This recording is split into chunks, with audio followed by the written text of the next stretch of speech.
There has never been so much noise, and we have never been so tired inside. Perhaps you've already felt this without being able to name it. The day isn't even over, and your mind already seems overwhelmed by invisible noises. Thoughts rushing by, notifications echoing even when your phone is far away, a constant sense of urgency that doesn't ask permission to enter. This isn't ordinary physical tiredness. It's a silent, profound, psychological exhaustion, almost elegant in the way it disguises itself as normality. We live in a fast-paced world where everything demands an immediate response, a quick opinion, an instant reaction. But while the world rushes by, something inside us gets left behind. The overwhelmed mind finds no rest. The body may stop, but thought continues to move. Too much information, too little presence. We consume content, ideas, expectations, and yet we feel an emptiness that is difficult to explain. A conscious emptiness, yet ignored. An internal noise that doesn't appear in statistics, but governs our emotions. There is a conflict here, and it's not external. The real struggle happens within the mind, between the desire for silence and the habit of excess, between the need for pause and the fear of stopping. Psychologically, we have been trained to always be busy. Philosophically, we have forgotten the value of emptiness, and in practice, this costs us clarity, mental health, and a more conscious relationship with the very experience of being alive. Perhaps you've already tried to escape this noise, changing environments, distracting yourself, filling every space with sound, with images, with tasks. But what happens when silence finally arrives? For many, it's frightening, because in silence, the mind speaks, and what it says isn't always comfortable. That's where the silent pain resides, not in the noise of the world, but in the inability to be with oneself without getting lost in thought. From a philosophical point of view, this restlessness is not new. It has simply taken on new forms. In the past, the noise came from survival. Today it comes from excess. Excess of choices, of stimuli, of comparisons. The human mind has not evolved to process all of this without consequences. And yet, we continue to push the limits, believing that the problem is always outside. At work, in people, in the world. We rarely look inward honestly. There is something poetic, and at the same time, tragic, in realizing that the more connected we are, the more disconnected we feel.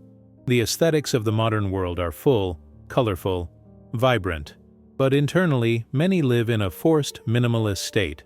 Little energy, little attention, little peace. The exhausted mind doesn't scream, it whispers, and that's why it's ignored. Perhaps what's missing isn't more information, but direction. Not more stimulation, but awareness. Not more speed, but depth. There is an ancient wisdom that understood the human mind even before screens, algorithms, or social media existed. Teachings that don't promise to escape the world, but to traverse it with greater clarity. They don't fight against external noise. They teach how to cultivate inner silence.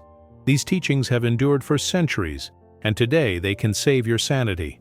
Not as a magic solution, but as a practical, conscious, and profoundly human path. A path that begins with observing the mind, moves through understanding suffering, and touches on something essential, the real possibility of calm, even amidst chaos. Before we delve into these teachings, it's essential to understand something fundamental. The root of this noise isn't just in the world. It originates in a much more intimate place. And it's precisely there that everything begins to change. If this inner noise we're describing resonates with you in any way, then this video isn't just for watching, it's for experiencing. And the change it proposes doesn't begin in a distant temple, nor with an abstract idea. It begins here, now, the moment you decide to pay attention to what's happening within you. Awareness doesn't arise from grand gestures, but from small, repeated choices.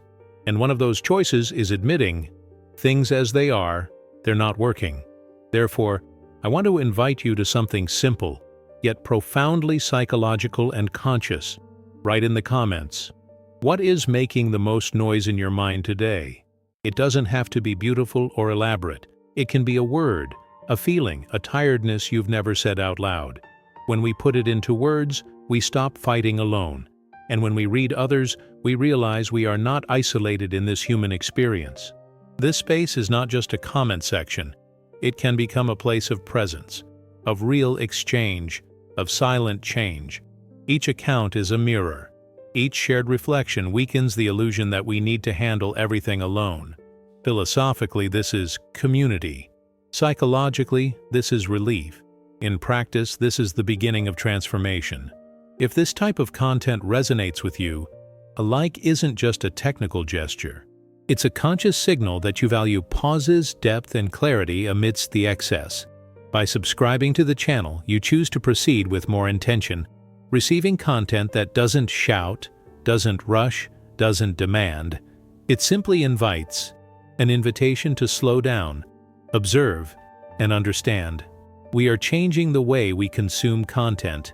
Less noise, more essence, less haste, more presence. And this change only happens when conscious people decide to be a part of it.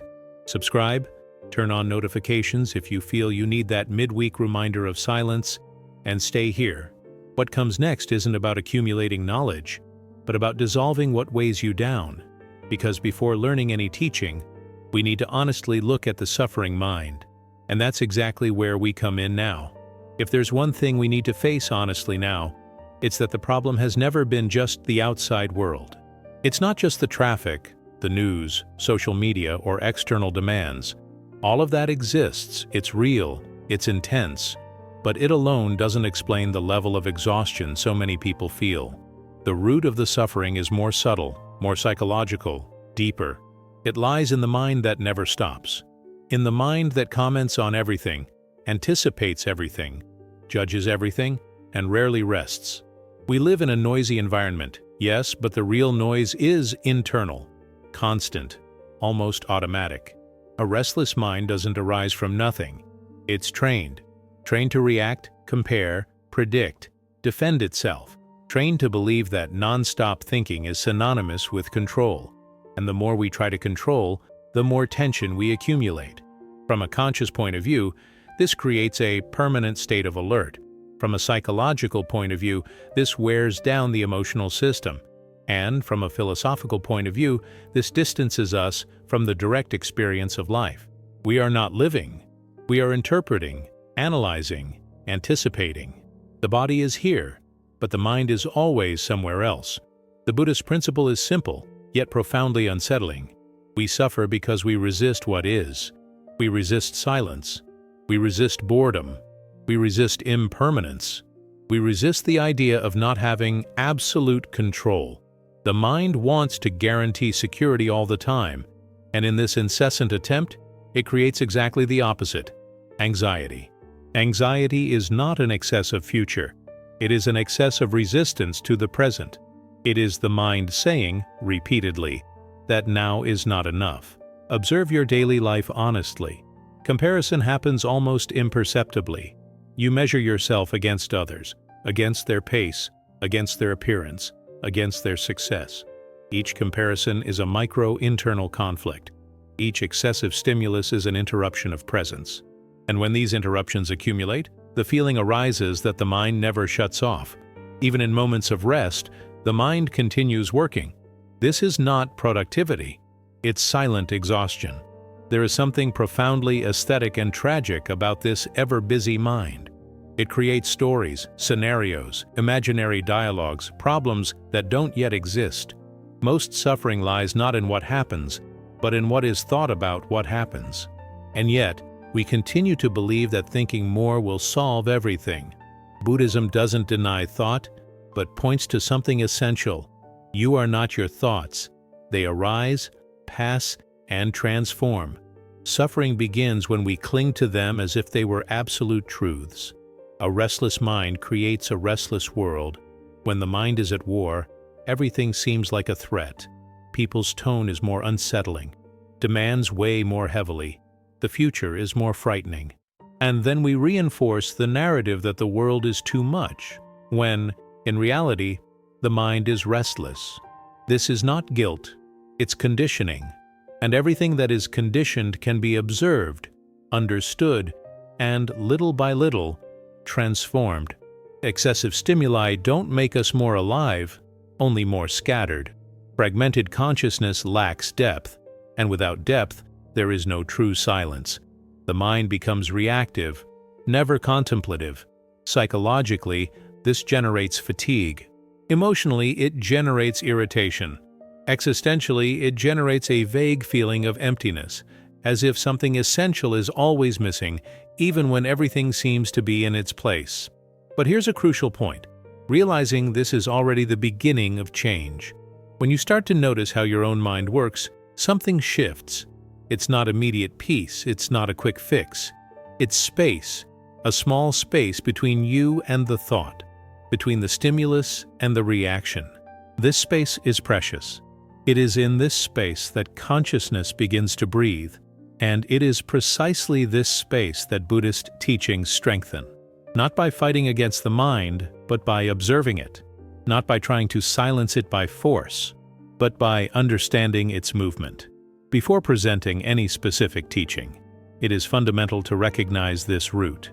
Mental restlessness is not a personal defect. It is a human pattern amplified by the modern world. If this resonated with you, keep this question in mind as we continue. At what times of day does your mind wander the most? And if you feel like it, write words like restless mind, mental fatigue, or even the phrase, "I need silence" in the comments at the end. These small gestures create real connection. Now, with this clearer awareness, we can move on to something even deeper. Now that the root is more visible, it's possible to touch something even more delicate. Because when we understand that a restless mind creates a restless world, a silent question arises: is there another way to inhabit one's own mind? This is where Buddhist teachings appear, not as rules, but as spaces for breathing. They don't arrive making noise. They don't demand immediate change. They don't impose beliefs. They present themselves as wisdom distilled by time, simple enough to be forgotten, profound enough to last a lifetime. These teachings were not created for an ideal, silent, and slow world. They were born from direct observation of human suffering. That is why they remain relevant. What changes is the setting. The mind continues to function in a very similar way. When we hear acceptance, for example, the modern mind tends to resist. It seems like conformity, weakness, giving up. But from a conscious perspective, acceptance is clarity. It is stopping fighting against what is already happening internally. It is recognizing thoughts, emotions, and sensations without adding more conflict. Accepting is not liking. It is stopping wasting energy, denying reality. Psychologically, this reduces tension. Philosophically, this dissolves illusions. In practice, this creates inner space.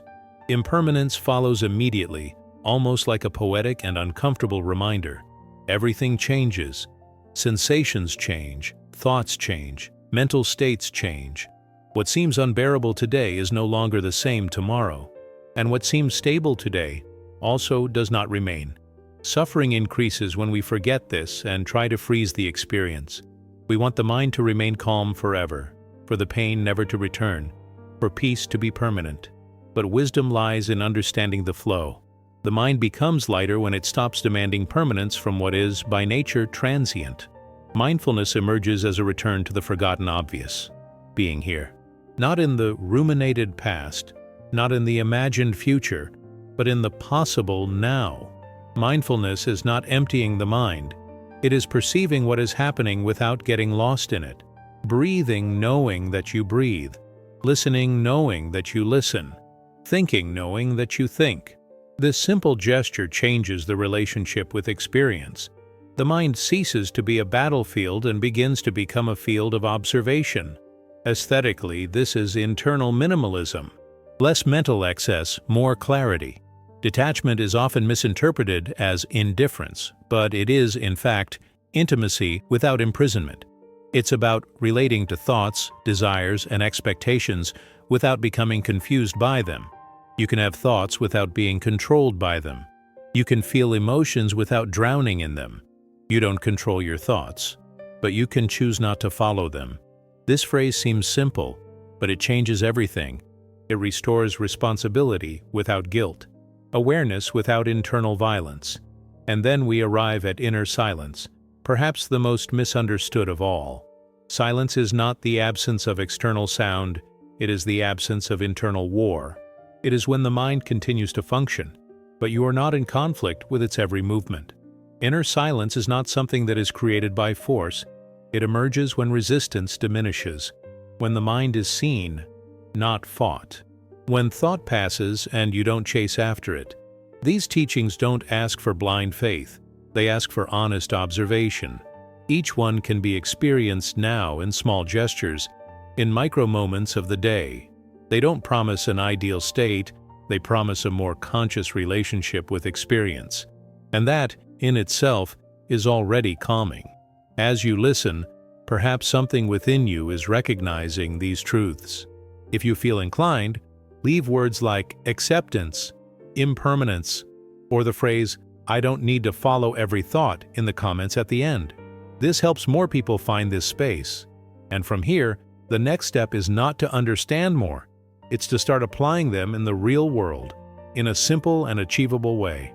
Everything said so far only gains real meaning when it descends from the realm of ideas and encounters the ground of everyday life. Because wisdom that doesn't touch experience becomes just another beautiful concept accumulated by a restless mind. And the proposal here was never to escape the world, isolate oneself, or live in an artificial state of calm. The practice exists precisely for the opposite, to traverse the real world with more awareness, psychological clarity, and presence. Peace doesn't require escape, it requires presence. And presence isn't something mystical or distant, it's something trainable, accessible, and profoundly human.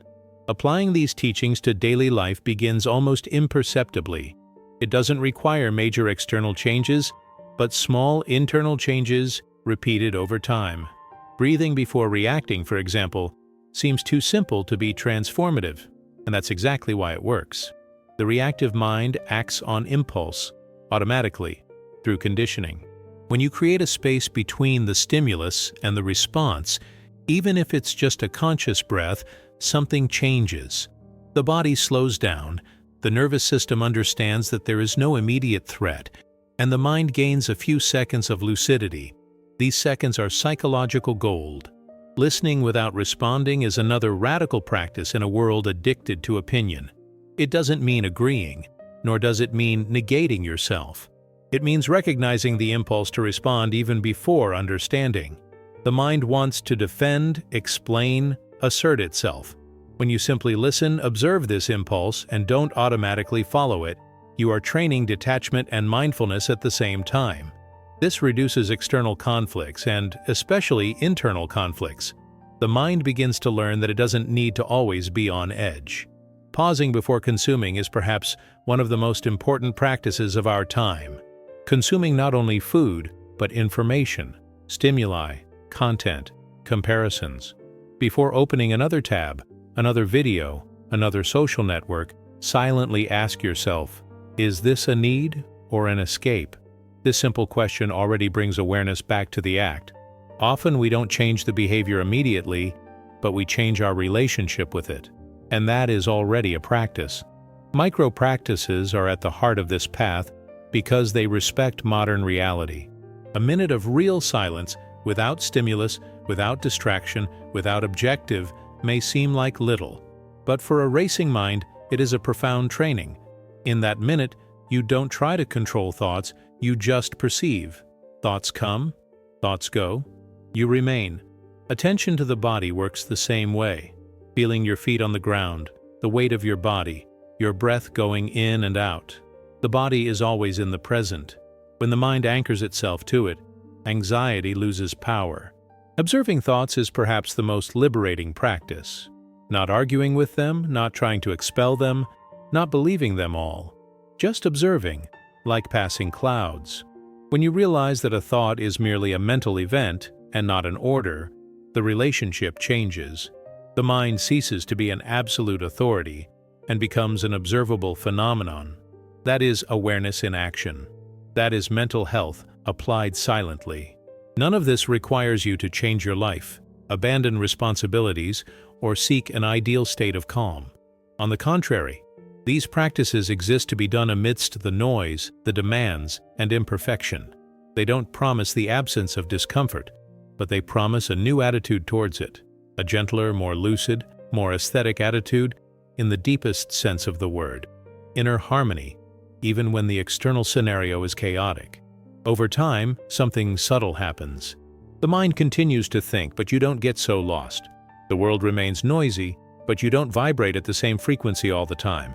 Small spaces of silence begin to emerge spontaneously.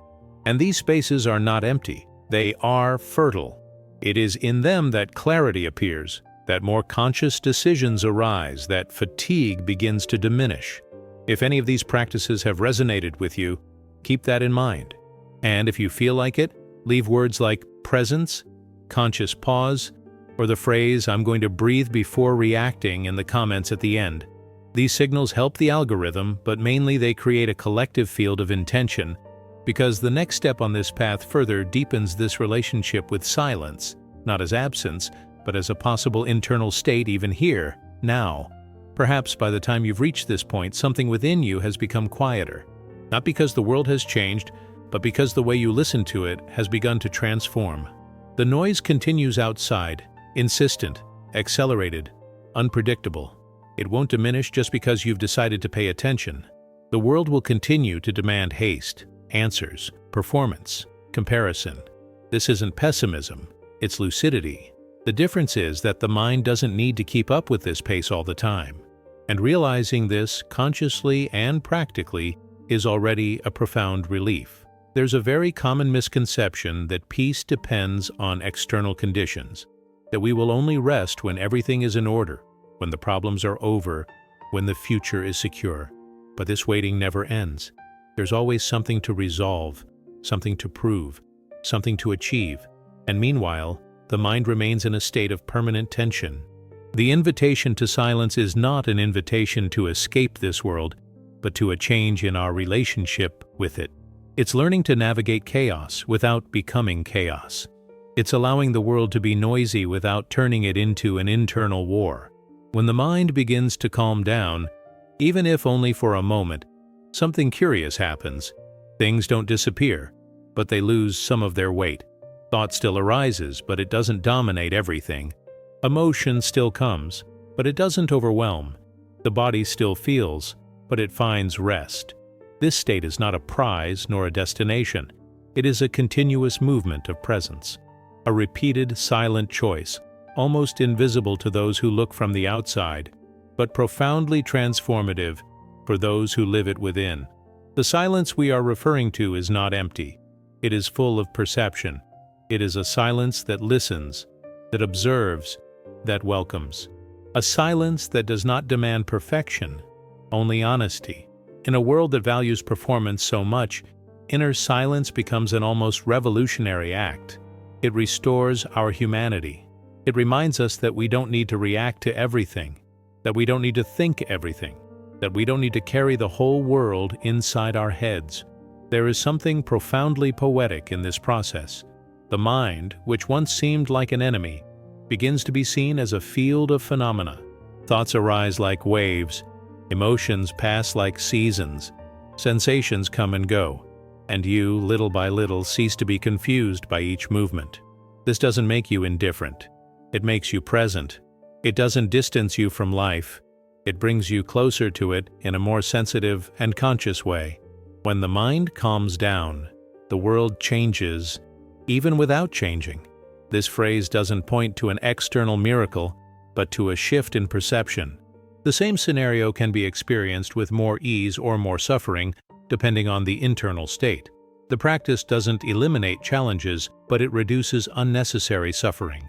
It doesn't promise control, but it offers clarity. And clarity, when it arises, reorganizes everything from the inside out. Perhaps you're realizing that this path doesn't require grand speeches or complex formulas. It demands something much simpler and, for that very reason, more difficult. Continuous presence. A constant return to the now. A silent commitment to one's own conscious mental health. An aesthetic care for the inner world. Less noise, more listening.